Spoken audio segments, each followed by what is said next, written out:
24-এর গণঅভ্যুত্থান কোটা সংস্কার আন্দোলনকে কেন্দ্র করে হাসিনার পতন হয়েছে, এদেশের সাধারণ মানুষের বিজয় হয়েছে সংগ্রামের সাথে বন্ধুগণ। আর সেই বিজয়ের শুরুটা করেছিল গণ অধিকার পরিষদ, ছাত্র অধিকার পরিষদ। আমরা আন্দোলন সংগ্রাম করেছি, কখনোই হাসিনার কাছে আমরা মাথা নত করি নাই। আমরা সবসময় সংগ্রামের মধ্যেই ছিলাম। আমরা হাসিনার আমলে যেমনি ভাবে সংগ্রাম করেছি, এখনো পর্যন্ত গণহত্যার বিচার, আওয়ামী লীগকে নিষিদ্ধ করা এবং রাষ্ট্র সংস্কারের দাবিতে সংগ্রাম চালিয়ে যাচ্ছে। এই সংগ্রাম করতে গিয়ে এখনো পর্যন্ত নানান হুমকি ধামকি, নির্যাতন, নিপীড়নের শিকার হতে হচ্ছে। এই যে সরকার, অন্তর্বর্তীকালীন সরকার, এই সরকার আমাদের গণঅভ্যুত্থানের সরকার। এই সরকারকে আমরা যেভাবে দিক নির্দেশনা দেব, সরকার সেইভাবে কাজ করতে বাধ্য। কিন্তু আজকে কি হচ্ছে? এই সরকার আজকে জনগণের বিরুদ্ধে গিয়ে তারা এমন একটি নারী কমিশন গঠন করলো, যে নারী কমিশন প্রস্তাবনা দিল সেটি আমাদের ধর্মের সাথে সাংঘর্ষিক। আজকে হেফাজতে ইসলাম তারা প্রতিবাদ জানিয়েছে, সমাবেশ করেছে। আমরাও ইতিপূর্বে প্রতিবাদ জানিয়েছি। আজকে এই অনুষ্ঠান থেকে সরকারকে হুঁশিয়ারি উচ্চারণ করে বলছে, আগামী 7 দিনের মধ্যে এই নারী কমিশন বাতিল করতে হবে। বাংলাদেশের জনগণ ধর্মের সাথে চিনিমিনি খেলবে, ধর্মের সাথে সাংঘর্ষিক কোনো প্রস্তাবনা মেনে নিবে না। বন্ধুগণ, আমরা লক্ষ্য করছি গণহত্যার বিচারে কোনো অগ্রগতি নাই। একটা ট্রাইব্যুনাল গঠিত হয়েছে। যদি এই একটা ট্রাইব্যুনালের মাধ্যমে আওয়ামী লীগের অপরাধীদের বিচার করতে 10 বছর লাগে, তাহলে আপনারাই বলেন, যদি 10টা ট্রাইব্যুনাল গঠিত হয়, বিচার করতে কয় বছর লাগবে? 1 বছর লাগবে। কিন্তু এই বিচারের দিকে সরকারের মনোযোগ নাই। সরকার এখন করিডর করিডর খেলায় মগ্ন হয়ে পড়েছে। একটু আগেই সংবাদ দেখলাম, সরকারের প্রেস সচিব, যাকে বলা হয় সরকারের মুখপাত্র, তিনি বলছেন জাতিসংঘ যদি প্রস্তাব দেয়, সেক্ষেত্রে সেই প্রস্তাব আমরা গ্রহণ করব। আমাদের স্পষ্ট ঘোষণা, বাংলাদেশের বুকের উপর দিয়ে কোন করিডর যাবে না। এর জন্য যদি রক্তের বন্যা বয়ে যায়, আবারও আন্দোলন করতে হয়, এই সরকারের বিরুদ্ধে আমরা আন্দোলন করব। আমরা এই গণঅভ্যুত্থান করেছি দেশের স্বাধীনতা, সার্বভৌমত্ব বিকিয়ে দেওয়ার জন্য নয়। এর আগে আমরা ভারতের দালালি দেখেছি, এখন আমরা পশ্চিমা বিশ্বের দালালি লক্ষ্য করছি। আমাদের কথা ক্লিয়ার, ভারতের দালালি চলবে না, চীনের দালালি চলবে না, মার্কিনদের দালালি চলবে না, পৃথিবীর কোন রাষ্ট্রের দালালি চলবে না। আমরা একটি স্বাধীন জাতি, মেরুদণ্ড সোজা করে আমরা আমাদের নীতিতে চলব। রাজনীতিবিদরা দালালি করবে জনগণের। সরকারকে বলবো, এই করিডোর নিয়ে কোন ধরনের সিদ্ধান্ত আপনারা নিতে পারবেন না। রাজনৈতিক দলগুলোর সাথে আলোচনা না করে, দেশের জনগণের সাথে আলোচনা না করে কিসের করিডোর? যুদ্ধ চান? আমরা চীনের সাথে, ভারতের সাথে, আমেরিকার সাথে, পাকিস্তানের সাথে, কোন রাষ্ট্রের সাথে আমরা যুদ্ধ চাই না। গণঅভ্যুত্থান হয়েছে, এই অভ্যুত্থানের চেতনা নতুন বাংলাদেশ। আর সেই নতুন বাংলাদেশ যদি গঠন করতে হয়, তাহলে প্রয়োজন স্থিতিশীলতা। সরকার এই করিডোর নামে, এই নারী কমিশন নামে আজকে রাষ্ট্রের স্থিতিশীলতা নষ্ট করছে। বন্ধুগণ, আমরা সরকারকে বলবো, জনগণ দেখতে চাই যে আপনারা আওয়ামী লীগকে নিষিদ্ধ করবেন কি করবেন না। আওয়ামী লীগ গণহত্যা চালিয়েছে, আওয়ামী লীগ অসংখ্য মানুষকে নির্যাতন করেছে, গুম করেছে, খুন করেছে, অসংখ্য মা বোনকে লাঞ্ছিত করেছে, অসংখ্য মাকে বিধবা বানিয়েছে, অসংখ্য বোনকে স্বামী হারা করেছে। এই আওয়ামী লীগ কি বাংলার মাটিতে রাজনীতি করতে পারে? কোনোভাবেই পারে না। সুতরাং প্রধান উপদেষ্টা যেটি বলেছেন, আগামী নির্বাচনে আওয়ামী লীগ অংশ নিবে কি নিবে না, সেটি আওয়ামী লীগের দলীয় সিদ্ধান্ত। প্রধান উপদেষ্টার এই বক্তব্য আমরা প্রত্যাখ্যান করছি। তাকে স্পষ্ট ভাবে বলতে চাই, আগামী নির্বাচন কেন বাংলার মাটিতে আর কোন নির্বাচনে আওয়ামী লীগ অংশ নিতে পারবে না।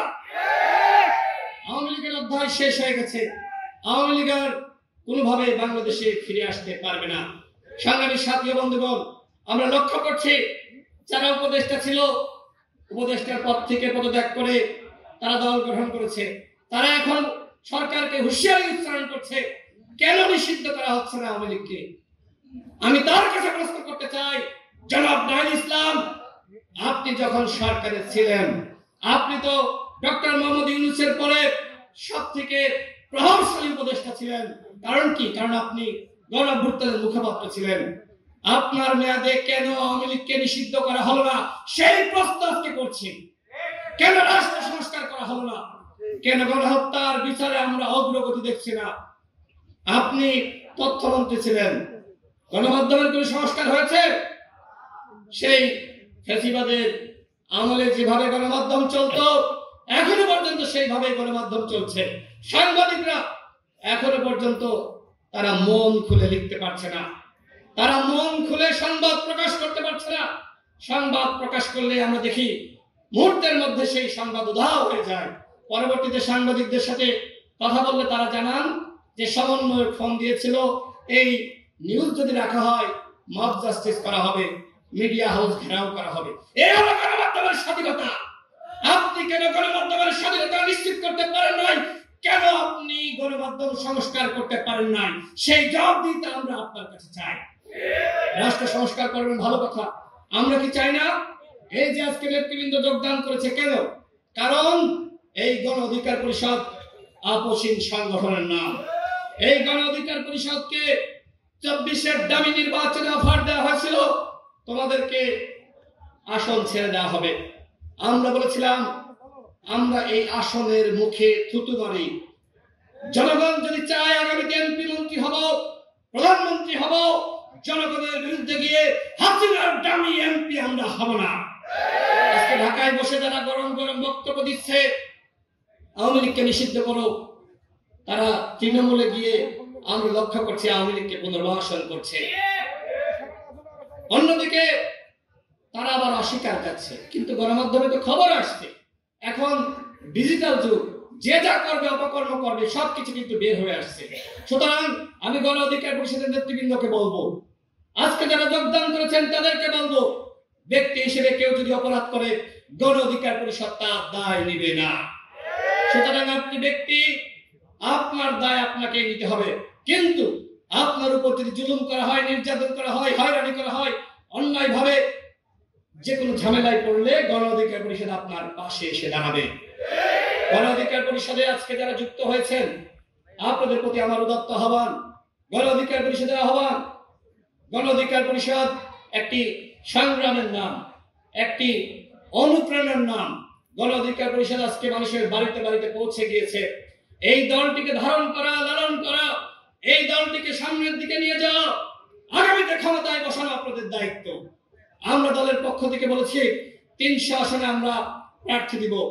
যারা আপনারা যুক্ত হয়েছেন, আগামীতে নির্বাচন করতে চান, এখন থেকে প্রস্তুতি নেন, মানুষের কাছে যান, মানুষের কথা শুনুন। সর্বশেষ বলবো বন্ধুগণ, আমরা সরকারকে আমরা সময় দিয়েছিলাম, কিন্তু সরকার কি করলো? তারা জনগণের বিরুদ্ধে গিয়ে একের পর এক সিদ্ধান্ত নিচ্ছে। এই কারণে আমাদের কথা হলো, গণহত্যার বিচার করেন দ্রুত সময়ের মধ্যে, 10টি ট্রাইব্যুনাল গঠন করেন। গণহত্যার বিচার করতে গেলে অবশ্যই দ্রুত সময়ের মধ্যে করতে হবে। কারণ কি? কারণ যখন বিচারের প্রক্রিয়া ধীরগতি হয়ে যায় তখন আর বিচার হয় এটি মানুষ বিশ্বাস করে না। হাসিনা ভারতে পালিয়ে গেছে, ভারত থেকে ফিরে এনে ফাঁসিতে তাকে ঝোলানোর ব্যবস্থা করেন। আমেরিকা যারা পালিয়ে গেছে, এদের প্রত্যেককে ফিরে আনতে হবে। আমরা গণহত্যার বিচার চাই, একই সাথে ঐক্যমতের ভিত্তিতে আমরা রাষ্ট্র সংস্কার চাই। আর নির্বাচনের বিষয়ে আমরা বলছি, যেহেতু প্রধান উপদেষ্টা ডিসেম্বরের কথা বলেছেন এবং জুনের কথা বলেছেন, জুনে বাংলাদেশে ইলেকশন করা যায় না। ওই সময় ঝড় থাকে, বৃষ্টি থাকে, কাল বৈশাখী থাকে। সুতরাং ওই প্রধান উপদেষ্টার ঘোষণা অনুযায়ী ডিসেম্বরের মধ্যে ইলেকশন হলে ভালো। বিজয়ের মাঝে আরেকটি বিজয় হবে, আমরা সেটি বলেছি। তার মানে কি আমরা গণহত্যার বিচার চাই না, আওয়ামী লীগকে নিষিদ্ধ চাই না? গণ অধিকার পরিষদ 3টা দাবি, এটি বলেই শেষ করবো। প্রথমত, গণহত্যার বিচার, আওয়ামী লীগকে নিষিদ্ধ করা। দ্বিতীয়ত, ঐক্যমতের ভিত্তিতে রাষ্ট্র সংস্কার। এবং তৃতীয়ত প্রধান উপদেষ্টা ঘোষিত যে ডিসেম্বরের কথা বলা হয়েছে, সেই ডিসেম্বরের মধ্যে নির্বাচনের ব্যবস্থা করা। গণ অধিকার পরিষদ নির্বাচনের প্রস্তুতি নিচ্ছে। আমাদের নেতৃবৃন্দরা তারা জেলা উপজেলায় যাচ্ছে। আমরা ঘোষণা দিয়েছি আগামী নির্বাচনে 300 আসনে প্রার্থিতা করব। এটি গণ অধিকার পরিষদের ঘোষণা। এই ঘোষণা মোতাবেক আপনারা যারা যুক্ত হয়েছেন সকলে কাজ করুন, মানুষের কাছে যান। আগামীতে কিন্তু ভোট ছাড়া এমপি হতে পারবেন না। ভোট ছাড়া এমপি হওয়ার কোনো সুযোগ নাই। চাঁদাবাজি করবেন, লুটপাট করবেন, মানুষের উপর জুলুম করবেন, মানুষ কিন্তু ভোট দিবে না আপনাদেরকে। সুতরাং গণ অধিকার পরিষদের কেউ অন্যায়ের সাথে অপরাধের সাথে জড়িত হবেন না। আজকে যুক্ত হয়েছেন যারা, তাদেরকে আবারও শুভেচ্ছা জানাচ্ছি। আপনাদেরকে শুভকামনা এবং আপনারা ভবিষ্যতে